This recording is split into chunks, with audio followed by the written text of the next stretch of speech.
Bismillah, alhamdulillah, wa ba'du. Ayo ikhwah, azza subhanahu wa ta'ala. Ada sebuah ungkapan yang sering kita dengar di masyarakat. Kenapa orang-orang kafir itu kok tampak kaya-kaya? Seolah hidupnya itu enak, makmur.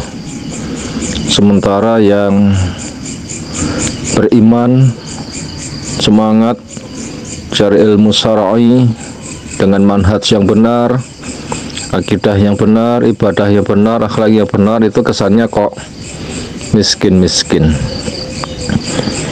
Jawabannya tentunya ini perkara yang luas. Secara umum sebenarnya sama. Orang iman yang kaya, miskin ada.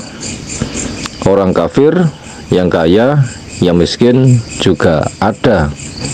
Karena memang rahmat Allah dengan namanya Ar-Rahman, Dzur-Rahmah Al-Wasi'ah, rahmat yang luas ini diberikan pada siapapun karena saking besarnya rahmat Allah itu dan kecilnya kebutuhan manusia, hak orang hidup sekaligus sebagai modal.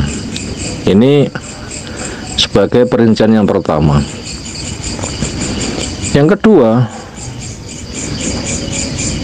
apabila ada orang kafir terkesan kaya,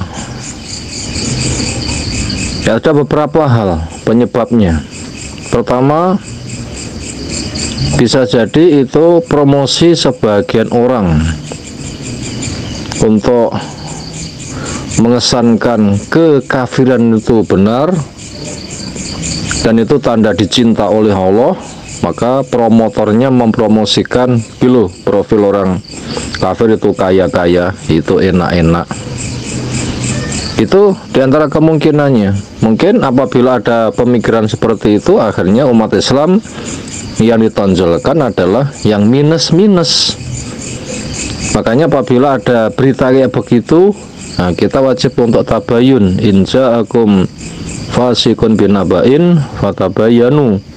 Bila datang orang fasik kepada kamu berita, maka ceklah bahwa mereka itu dengan kefasikannya punya program untuk mengunggulkan kekafiran, memadamkan yang hak. Memang yuriduna liyutfi'u nural biafwahihim, mereka menginginkan memadamkan cahaya Allah pakai mulut-mulut mereka.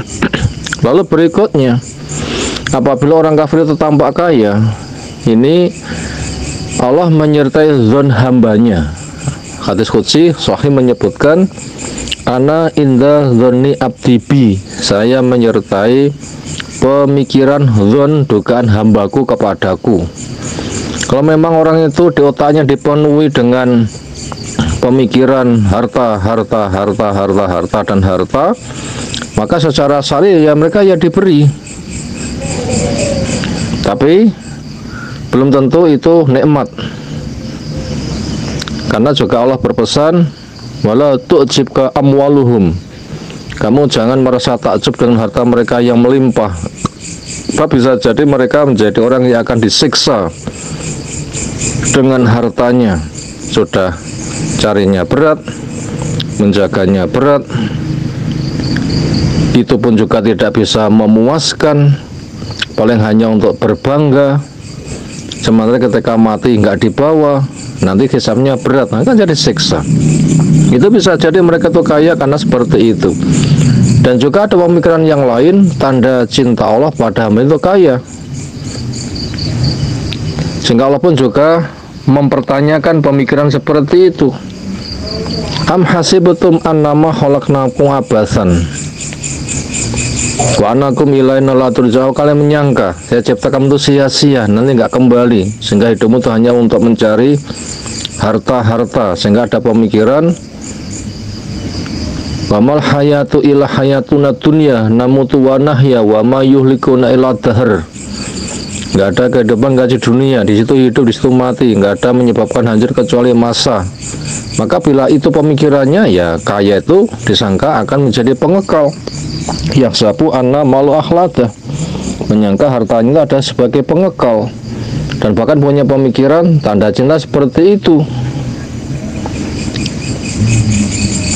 Walaupun juga mengingatkan, anumidhum bimal wabanin, nusallahum bil khairat, apakah dengan kami bentangkan harta anak yang melimpah kaya kuat itu sebagai tanda kami segera mereka pada kebaikan? Ternyata itu pertanyaan bersifat mengingkari, nggak seperti itu. Kemudian apa ada sebab yang lain kenapa mereka tampak kaya? Karena diistidraj, diingatkan nggak mau, membantah, nantang, akhirnya dipuaskan. Wis pol no kono, apa maumu? Sehingga ketika mereka berada pada puncak kemaksiatan dengan merasa benar karena kaya, nah dikala itu mereka akan dimatikan mendadak, belas nggak punya kebaikan sama sekali. Hayul ikhwah, itu diantara potensi kenapa mereka kok tampak kaya. Sebenarnya apabila kita kembali kepada umat Islam, digali dengan benar, sebenarnya itu tidak kalah. Karena dunia itu diberikan kepada iman maupun kafir. Dan itu bukan tanda. Makanya orang beriman itu nanti apabila kita kaji lebih teliti, itu bisa jadi malah lebih kaya, cuma nggak diekspos. Karena memang orang beriman itu kayanya untuk ketaatan, sedekah, perjuangan, bukan untuk dijadikan simbol-simbol seolah itu maju dan sebagainya. Coba lihat negeri Islam, itu kekayaan itu ada di mana? Di negeri Islam. Lihat persaingan dunia, apa negeri Islam itu kalah? Ada ceritanya negeri Islam itu mengalami resesi, sehingga harus ngemis-ngemis, kan nggak dijumpai kan? Nggak dijumpai. Kekayaan itu berada di negeri Islam, sehingga akan diperebutkan. Sebenarnya ini perkara yang memprihatinkan sebenarnya bila kaya yang melimpah. Kenapa? Karena harta itu kan sebagai fitnah umat ini.